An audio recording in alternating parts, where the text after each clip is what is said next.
Cuarta estrofa. El último de los espíritus. Cuando llegó cerca de Scrooge, éste se arrodilló, experimentando el terror sombrío y misterioso que envolvía al espíritu. Iba completamente envuelto en un largo ropaje que ocultaba su fisonomía, su cabeza y sus formas, no dejando ver más que una de sus manos tendida, sin lo cual hubiera sido muy difícil distinguir aquella figura en las densas sombras de la noche que le circundaban. Cuando Scrooge estuvo a su lado, vio que el aparecido era de estatura elevada y majestuosa, y que su misteriosa presencia lo llenaba de respetuoso temor. Pero no supo más, porque el aparecido no hablaba ni hacía ningún movimiento. «Estoy en presencia del espíritu de la Navidad por venir». El espectro no contestó, limitándose a tener siempre la mano tendida. «¿Vais a mostrarme las sombras de las cosas que no han sucedido todavía, pero que sucederán con el tiempo?» La parte superior de la vestidura del fantasma se contrajo un poco, según lo indicaron los pliegues al aproximarse, como si el espectro hubiera inclinado la cabeza. No dio otra respuesta. Aunque hecho ya al comercio con los espíritus, Scrooge sentía tal pavor en presencia de aquel aparecido tan silencioso que sus piernas temblaban y apenas disponía de fuerzas para sostenerse en pie cuando se veía obligado a seguirle. El espíritu, como si hubiera conocido la turbación de Scrooge, se paró un momento como para darle lugar a que se repusiese. Esto agitó más a Scrooge. Un vago escalofrío de terror le corrió todo el cuerpo al advertir que, bajo aquel fúnebre sudario, los ojos del fantasma estaban constantemente fijos en él, y que, a pesar de todos sus esfuerzos, no podía ver más que una mano de espectro y una masa negruzca. «Espíritu del porvenir, os temo más que a ninguno de los espectros que hasta ahora he visto. Sin embargo, como conozco que os halláis aquí por mi bien, y espero vivir de una manera muy diferente que hasta ahora, os seguiré a donde queráis, con corazón agradecido. ¿No me hablaréis?»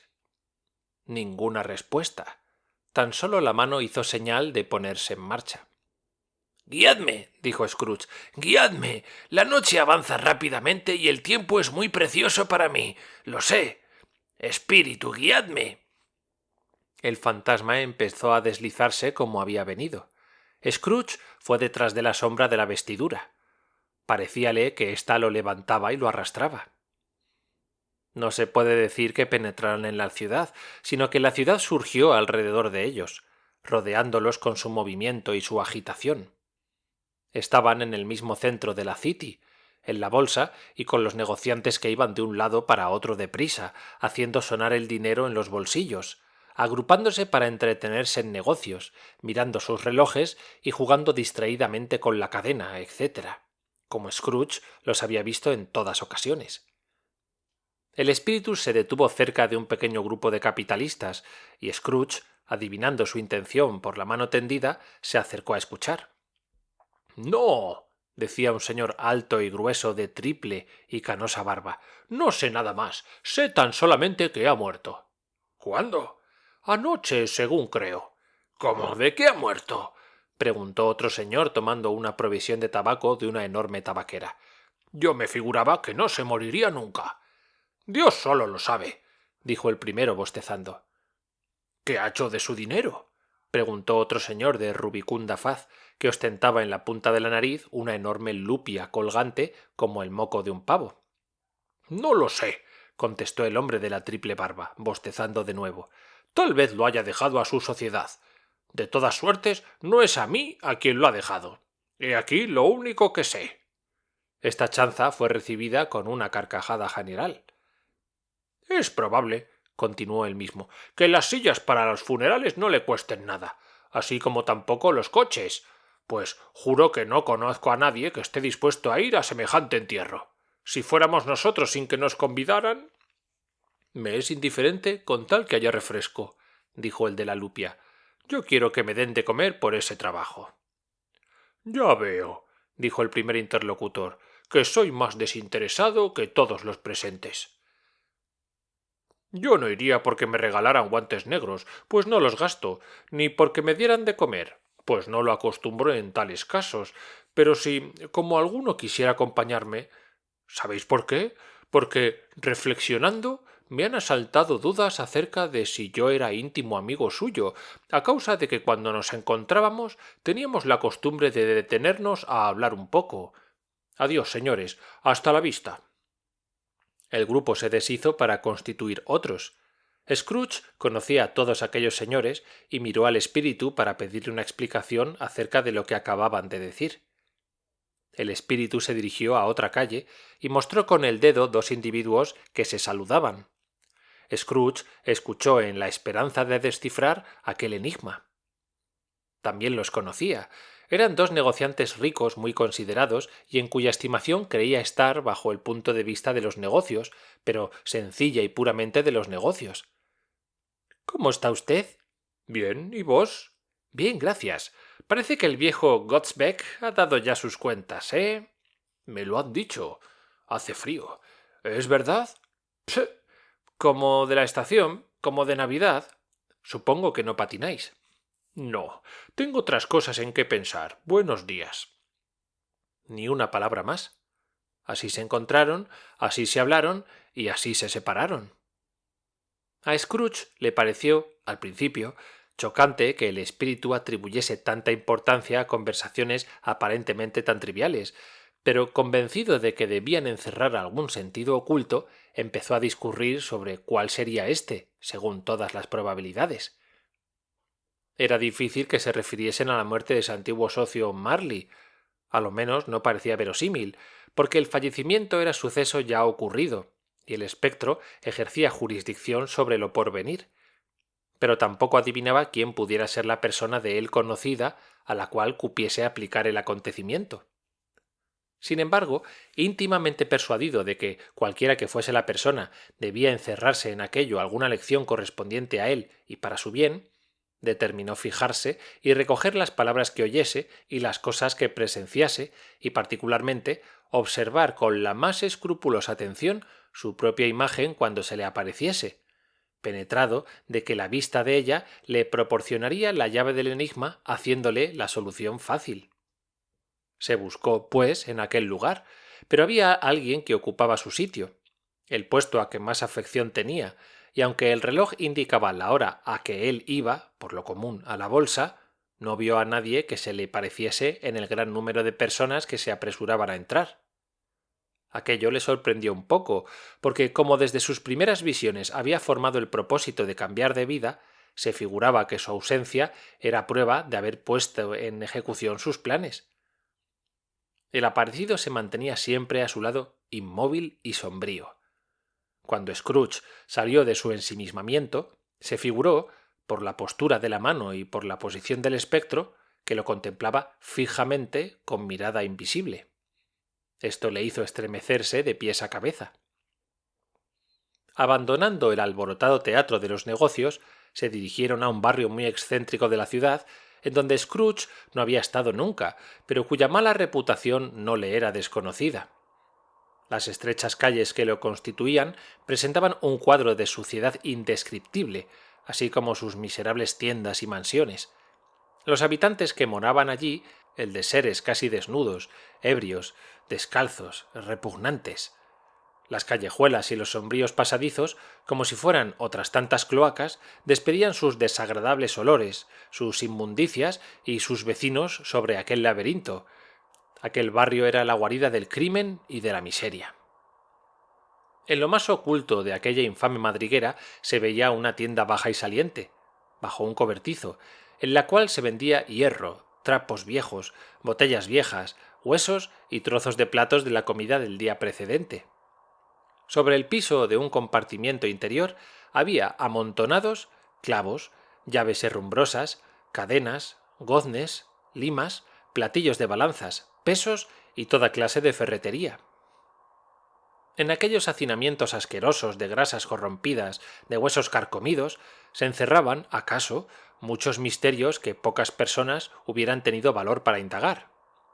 Sentado en medio de aquellas mercancías con las que comerciaba, cerca de un fogón hecho de ladrillos ya usados, se veía un mugriento bribón, con los cabellos ya blancos por la edad, contaba 70 años, abrigándose contra el aire exterior por medio de un cortinaje grasiento, formado de retales desparejados, sujetos a un cordel, fumando en pipa y saboreando con placer el deleite de su apacible soledad. Scrooge y el espectro se colocaron enfrente de aquel hombre en el momento en que una mujer, portadora de un grueso paquete, se escurría a la tienda. Apenas penetró, fue seguida de otra cargada de la misma manera, y ésta de un hombre vestido de un traje negro y muy raído, cuyo hombre se sorprendió al verlas, como ellas al verle. Después de algunos momentos de estupefacción de todos ellos, estupefacción de que también participó el hombre de la pipa, se echaron a reír. —Que pase primeramente el asistente —dijo la segunda mujer—. Después vendrá la lavandera y últimamente el encargado de las pompas.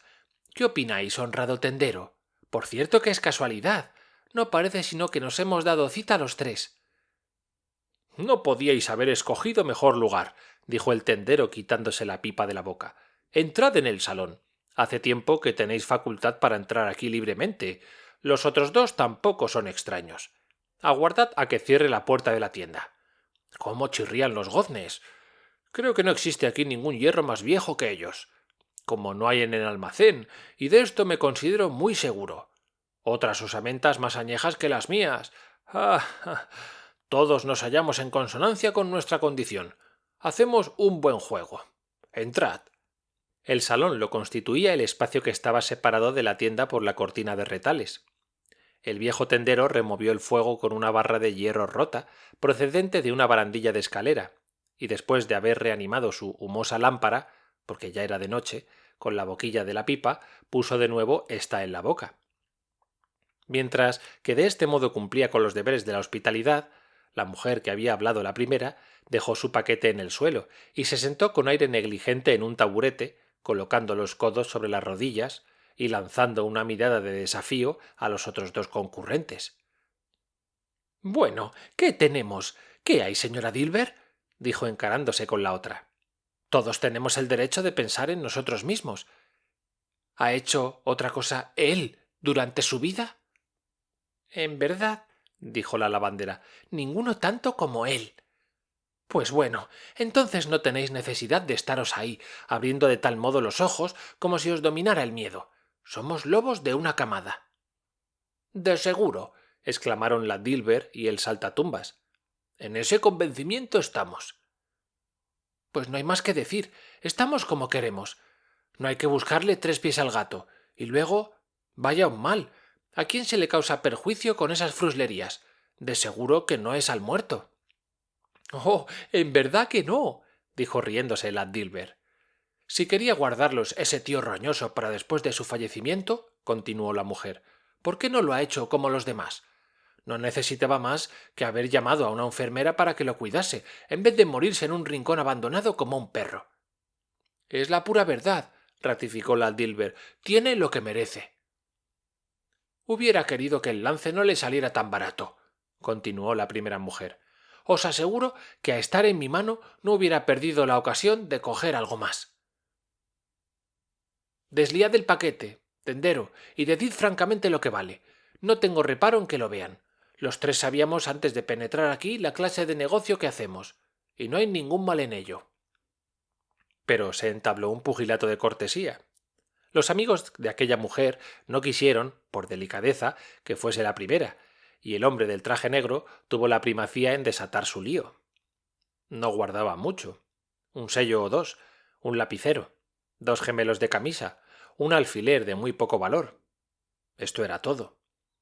Los objetos fueron examinados minuciosamente por el viejo tendero, quien iba marcando en la pared con una tiza la cantidad que pensaba dar por cada uno de ellos terminado el examen. Hizo la suma. «He ahí», dijo, «lo que valen. No daría ni 3/4 más, aunque me tostaran a fuego lento. ¿Qué hay después de esto?» Tocaba a la vez a la Dilber. Enseñó sábanas, servilletas, un traje, 2 cucharillas de plata de forma antigua, unas tenacillas para el azúcar y algunas botas. El tendero hizo la cuenta como antes. «Siempre pago de más a las señoras. Es una de mis debilidades, y por eso me arruino», dijo el tendero. «He ahí vuestra cuenta. Si me pedís 1/4 más y entramos en cuestión, me desdiré y rebajaré algo del primer propósito que he tenido». Ahora desliad mi paquete, dijo la primera mujer. El tendero se arrodilló, para mayor comodidad, y deshaciendo una porción de nudos, sacó del lío una gruesa y pesada pieza de seda oscura. —¿Qué es esto? —preguntó. —Son cortinas de cama. —Sí —contestó riendo la mujer e inclinando el cuerpo sobre sus cruzados brazos—, cortinas de cama. —No es posible que las hayas quitado, con anillos y todo, mientras que él estaba todavía en la cama —observó el tendero. —Sí, ¿por qué no? —Entonces has nacido para ser rica y lo serás. Te aseguro que no vacilaré en echar mano sobre cualquier cosa tratándose de ese hombre. Te lo aseguro, amigo —ratificó con la mayor sangre fría—. Ahora, cuidado que no caiga aceite sobre los cobertores. —¿Los cobertores? ¿De él? —preguntó el tendero. —¿De quién habían de ser? ¿Tienes miedo de que se constipe por haberle despojado de ellos? —Pero confío en que no habrá muerto de alguna enfermedad contagiosa, ¿eh? —preguntó el tendero, parando en el examen y levantando la cabeza. No tengáis miedo. A ser así, no hubiera yo permanecido en su compañía por tan mezquinas utilidades. Puedes examinar esa camisa hasta que se te salten los ojos. No encontrarás ni el más pequeño agujero. Ni siquiera está usada. Era la mejor que tenía, y en verdad que no es mala. Ha sido una dicha que yo me hallase allí, porque si no se hubiera perdido. ¿Cómo? Lo hubieran enterrado con ella. No hubiera faltado alguno bastante tonto para hacerlo. Por eso me he apresurado a quitársela. El percal es suficientemente bueno para tal uso. Si no es útil para ese servicio, entonces, ¿de qué sirve el percal? Es bueno para envolver cadáveres, y en cuanto a la elegancia, no estará más feo el cuerpo de ese tío dentro de una camisa de percal que dentro de una de hilo. Es imposible. Scrooge escuchaba lleno de horror aquel infame diálogo. Aquellos seres sentados, o por mejor decir, agachados sobre su presa, apretados unos contra otros a la pálida luz de la lámpara del tendero, le producían un sentimiento de odio y de asco, tan vivo como si hubiera visto a codiciosos demonios disputarse el mismo cadáver. ¡Ah, ah, ah! —continuó riendo la mujer, viendo que el tendero, sacando un taleguillo de franela, daba a cada uno, contándola en el suelo, la parte que le correspondía. Esto es lo mejor. Mientras vivió, todo el mundo se alejó de él. Así, cuando ha muerto, hemos podido aprovecharnos de sus despojos. —¡Espíritu! —dijo Scrooge, estremeciéndose—. Comprendo, comprendo. La suerte de ese infortunado podría alcanzarme a mí también. A eso llega quien sigue la conducta que yo... —Señor Misericordia, ¿qué es lo que veo? Y retrocedió lleno de horror, porque habiendo cambiado la escena, se vio cerca de un lecho despojado, sin cortinajes, sobre el cual, y cubierto con una sábana desgarrada, había algo en mudo silencio. Hablaba al hombre con aterradora elocuencia. El aposento estaba muy oscuro, demasiado oscuro para que se pudiera ver con exactitud lo que allí había, por más que Scrooge, obedeciendo a un misterioso impulso, paseara por aquella estancia sus inquietas miradas, deseoso de averiguar lo que aquello era. Una luz pálida que venía del exterior alumbraba directamente el lecho donde yacía el muerto, robado, abandonado por todo el mundo, junto al cual no lloraba nadie ni rezaba nadie. Scrooge miró al aparecido, cuya mano fatal señalaba a la cabeza del cadáver. El sudario había sido puesto tan descuidadamente que hubiera bastado el más mínimo movimiento de su cuerpo para descubrirle la cara.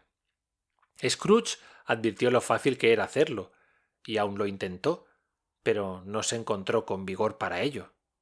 ¡Oh, fría, fría, terrible, espantosa muerte! Tú puedes levantar aquí tus altares y rodearlos de todos los horrores que tienes a mano, porque estos son tus dominios. Pero cuando se trata de una persona querida y estimada, ni uno de sus cabellos puede servir para que ostentes tus tremebundas enseñanzas, ni hacer odioso ninguno de los rasgos del muerto. Y no es que entonces no caiga su mano pesadamente si lo quieres así, no es que el corazón no deje de latir, pero aquella mano fue en otro tiempo dadivosa y leal, aquel corazón animoso y honrado, un verdadero corazón de hombre. Hiere, hiere, despiadada muerte, harás brotar de la herida del muerto las generosas acciones de éste, la honra de su efímera vida, el retoño de su existencia imperecedera.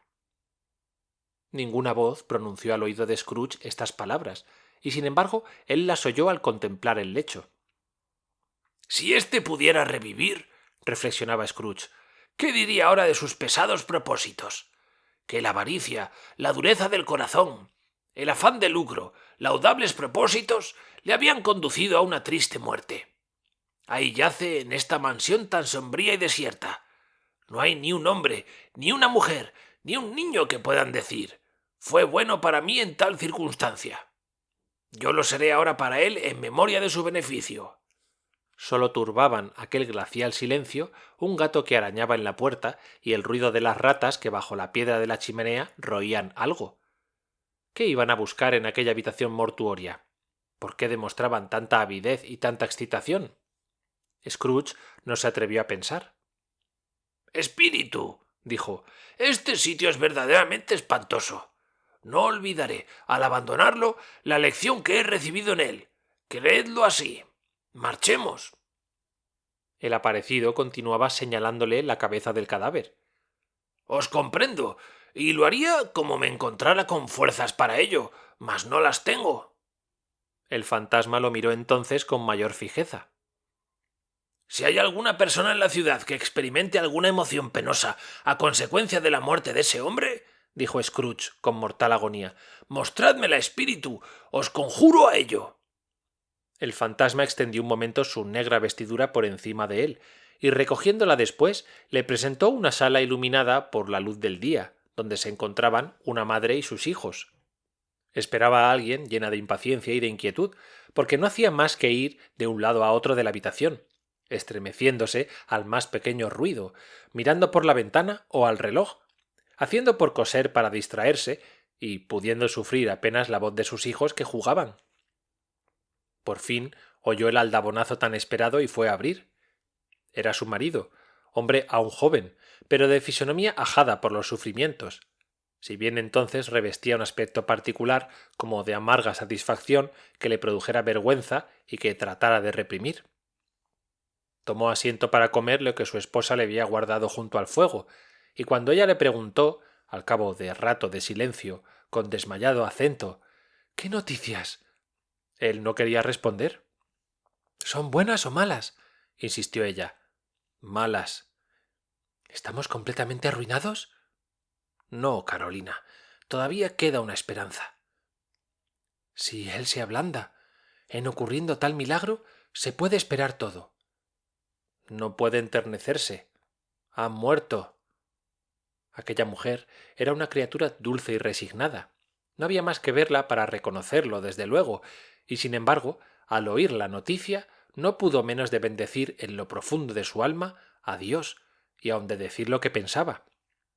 Después se arrepintió y demandó gracia por su malvada idea, mas el primer arranque fue el espontáneo.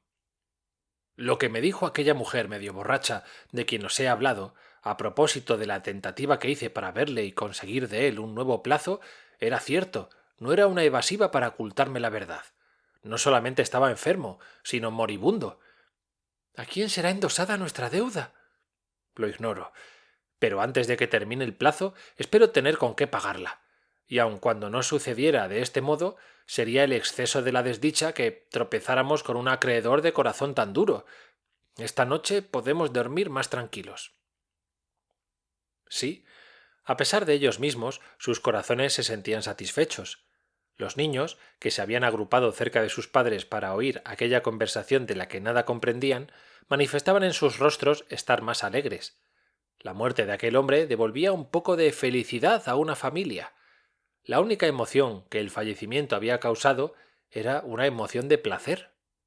«Espíritu», dijo Scrooge, «hacedme ver una escena de ternura íntimamente ligada con la idea de la muerte, porque si no aquella estancia tan sombría que me habéis presentado estará siempre presente en mi memoria».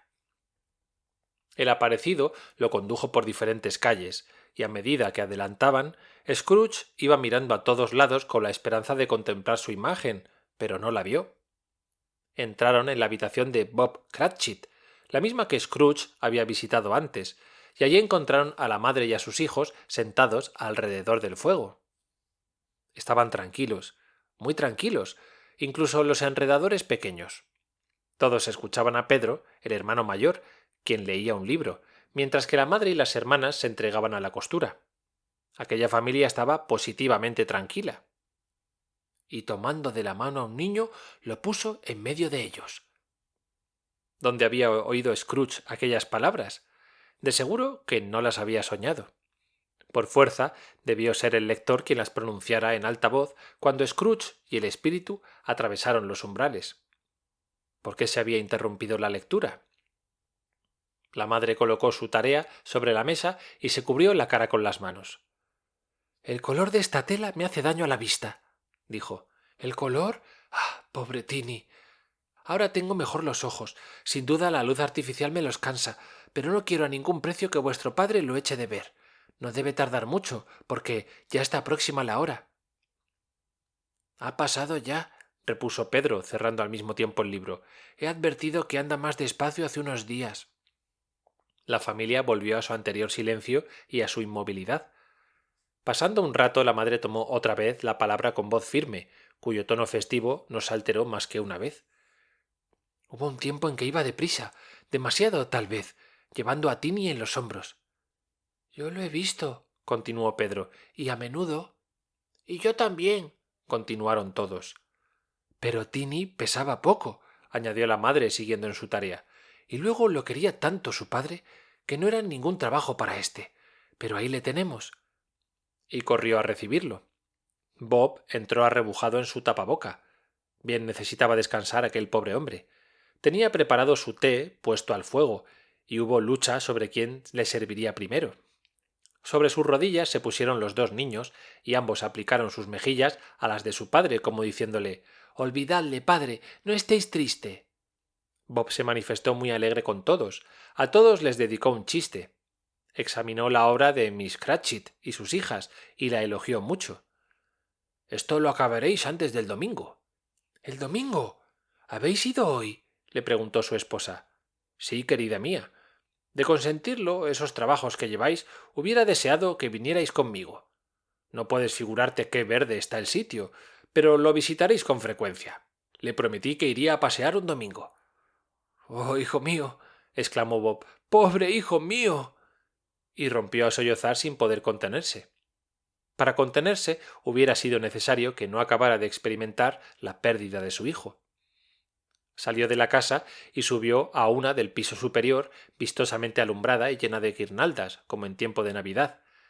Allí había una silla colocada junto a la camita del niño, en la que se veían señales indudables de que alguno acababa de ocuparla. El pobre Bob se sentó también, y cuando hubo reflexionado un poco, y calmándose, imprimió un beso en la frente del niño. Con esto se resignó algo y bajó de nuevo, casi feliz, en la apariencia. La familia le rodeó y entablaron conversaciones. La madre y las hijas trabajaban siempre. Bob les habló de la singular benevolencia con que le había hablado el sobrino de Mr. Scrooge, persona a quien apenas trataba, el cual, habiéndole encontrado aquel día y viéndole un poco abatido, ya sabéis, quiso averiguar, lleno del mayor interés, lo sucedido. Por este motivo, y observando que era el señor más afable del mundo, le he contado todo. «Siento mucho lo que me acabáis de referir, señor Cratchit», me ha dicho, «por vos y vuestra excelente esposa. A propósito, ignoro cómo ha podido saber él eso». «¿Saber qué?». «Que sois una excelente mujer». «Pero si eso lo sabe todo el mundo», dijo Pedro. «Muy bien contestado, hijo mío», exclamó Bob. «Lo siento», me ha dicho, «por vuestra excelente esposa, y si puedo seros útil en algo», añadió entregándome una tarjeta, «he aquí mis señas. Os ruego que vayáis a verme». Estoy entusiasmado, no solo por lo que espero que haga en favor nuestro, sino por la amabilidad con que se ha explicado. Parecía sentir la desgracia de Tiny como si lo hubiera conocido, como nosotros mismos. «Estoy segura de que abriga un buen corazón», dijo Miss Cratchit. «Aún estaríais más segura si lo hubierais visto y hablado. No me sorprendería. Fijaos bien que proporcionase a Pedro mejor empleo que el que tiene». «¿Oís, Pedro?», preguntó Miss Cratchit. «Entonces», dijo una de las jóvenes, «Pedro se casaría estableciéndose por su cuenta». «Vete a paseo», dijo Pedro, haciendo una mueca. Caramba, eso puede ser o no puede ser. Tantas probabilidades hay para lo uno como para lo otro, observó Bob. Es cosa que puede suceder el día menos pensado, aunque hay tiempo para reflexionar sobre ello, hijo mío. Pero, sea lo que quiera, espero que cuando nos separemos ninguno de vosotros olvidará al pobre Tiny. ¿No es verdad que ninguno de nosotros olvidará esta primera separación? Nunca, padre mío, gritaron todos a la vez. Y estoy convencido, continuó Bob, de que cuando nos acordemos de lo dulce y paciente que era, aunque no pasaba de ser un niño bien pequeño, no reñiremos unos contra otros, porque esto sería olvidar al pobre Tiny. No, nunca, dijeron todos. Me hacéis dichoso, verdaderamente dichoso. Miss Cratchit lo abrazó. Sus hijas lo abrazaron. Los pequeños Cratchit lo abrazaron. Pedro lo estrechó tiernamente. Alma de Tiny, en tu esencia infantil eras como una emanación de la divinidad. —Espectro —dijo Scrooge—, presiento que la hora de nuestra separación se acerca. Lo presiento sin saber cómo se verificará. Dime quién era el hombre a quien hemos visto tendido en su lecho de muerte. El aparecido lo transportó como antes, aunque en una época diferente, pensaba Scrooge, porque las últimas visiones se confundían en su memoria. Lo que notaba claramente era que se referían al porvenir, a los sitios donde se congregaban los negociantes, pero sin mostrarles su otro yo. No se detuvo allí el espíritu, sino que anduvo muy deprisa, como para llegar más pronto a donde se proponía, hasta que Scrooge le suplicó que descansaran un momento. —Este patio que tan deprisa atravesamos —dijo Scrooge—, es el centro donde he establecido mis negocios. Reconozco la casa. Dejadme ver lo que seré un día. El espíritu se detuvo, pero con la mano señalaba a otro punto. —Allá abajo está mi casa. ¿Por qué me indicáis que vayamos más lejos? El espectro seguía marcando inexorablemente otra dirección. Scrooge corrió a la ventana de su despacho y miró al interior. Era siempre su despacho, mas no era el suyo. Había diferentes muebles y era otra persona que estaba sentada en el sillón. El fantasma seguía indicando otro punto. Scrooge se le unió y, preguntándose acerca de lo que había sucedido, echó tras de su conductor hasta que llegaron a una verja de hierro. Antes de entrar, observó alrededor de sí. Era un cementerio. Allí, sin duda, y bajo algunos pies de tierra, yacía el desdichado cuyo nombre quería saber.